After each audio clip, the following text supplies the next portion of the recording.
दोस्तों, आज की कहानी है देवरानी जी। हम कोई तुम्हारे नौकर नहीं है जो सारा दिन तुम्हारे बच्चे को संभालते रहे। दोस्तों, कहानी शुरू करने से पहले अगर आपने चैनल को सब्सक्राइब नहीं किया हो तो कर लीजिए ताकि आपके पास पहुंच सके हर नया वीडियो।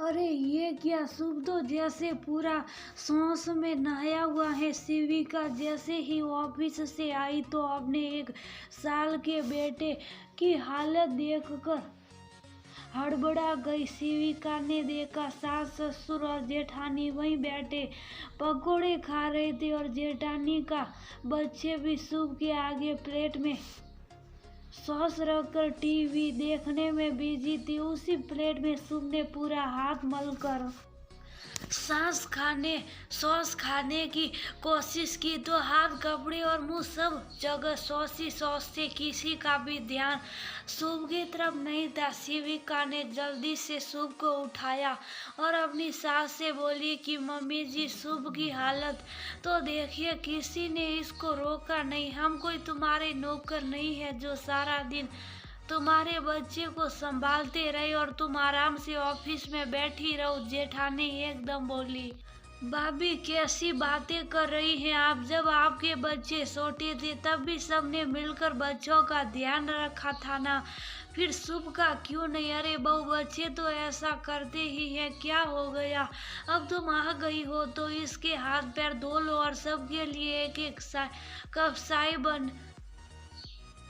बना लाओ। सासू माँ ने बात संभाली। शिविका को उनकी बात सुनकर बहुत गुस्सा आया। एक तो कोई बच्चे का भी ध्यान नहीं रख रहा, उस पर मैं ऑफिस से थकी हारी आई तो भी चाय मैं ही बनाऊं। या सबकी हंसी ठिठोड़ी सगरी। फिर शिविका ने शुभ के हाथ पैर धोए और कपड़े बदले, खुद भी कपड़े बदल कर चाय बनाकर ले आई। तब तक आशीष भी ऑफिस से आ गया। साथ साथ शिविका ने रात के खाने की भी तैयारी शुरू कर दी, क्योंकि रात का खाना उसकी जिम्मेदारी थी। रात को शिविका ने आशीष को शाम की बात बताई। अगले दिन आशीष को बाहर जाना था। उसने वापस आकर इस बारे में बात करने का वादा किया और सो गया। अगले दिन ऑफिस से आकर शिविका खाना लगा ही रही थी कि शुभ के साथ उखड़ती सी बोली। शिविका एकदम घबरा गई। उसने शुभ को उठाकर देखा, उसे कुछ समझ नहीं आ रहा था। तभी उसके ससुर जी ने शुभ को अपनी गोद में लिया। उन्होंने उसका गला सेक किया। किसी को कुछ समझ नहीं आ रहा था। तभी जेठानी का बेटा आया। मम्मी, मेरा रबड़ नहीं मिल रहा। अभी शुभ खेल रहा था, उससे पता नहीं इसने कहाँ रख दी। शुभ परेशान होकर अपनी नाक पर हाथ लगा रहा था। ससुर जी समझ गए कि शुभ ने रबड़ का टुकड़ा अपनी नाक में डाल दिया है। आशीष शहर में नहीं था। शिविका को समझ नहीं आ रहा था कि क्या करे। ससुर जी ने जल्दी से गाड़ी निकाली और शिविका के साथ शुभ को लेकर डॉक्टर के पास गए।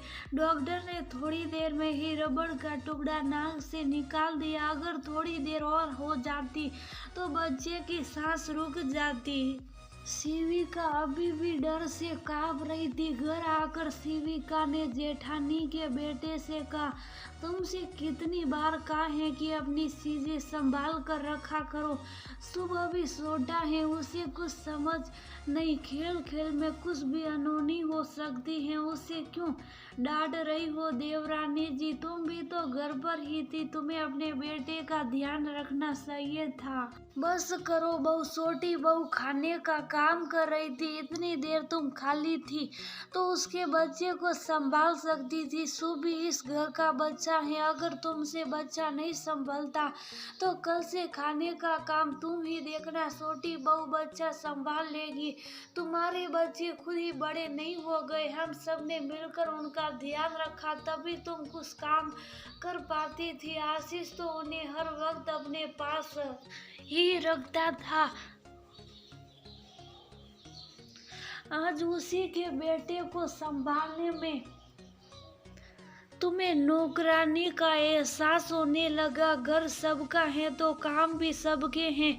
इस बात को जितनी जल्दी समझ लो उतना ही अच्छा है। मैं कुछ नहीं बोलता तो इसका मतलब ये नहीं कि मैं कुछ समझता नहीं।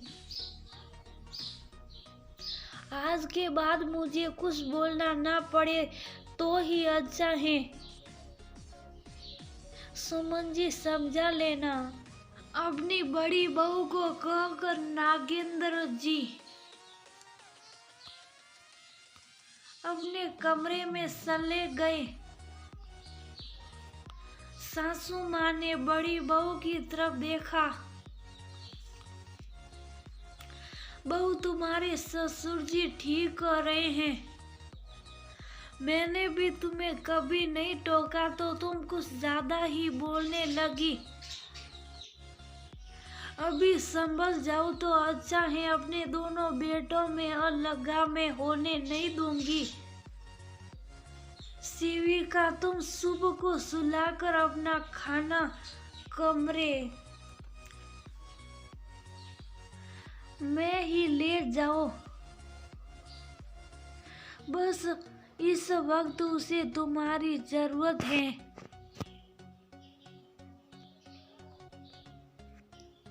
बड़ी बहू, सबको खाना खिलाकर रसोई समेट देना कहकर सासू माँ भी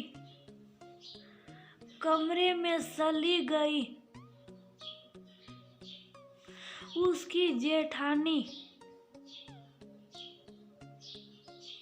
सिर पर हाथ रखकर बैठ गई। क्या सोचा था और क्या हो गया।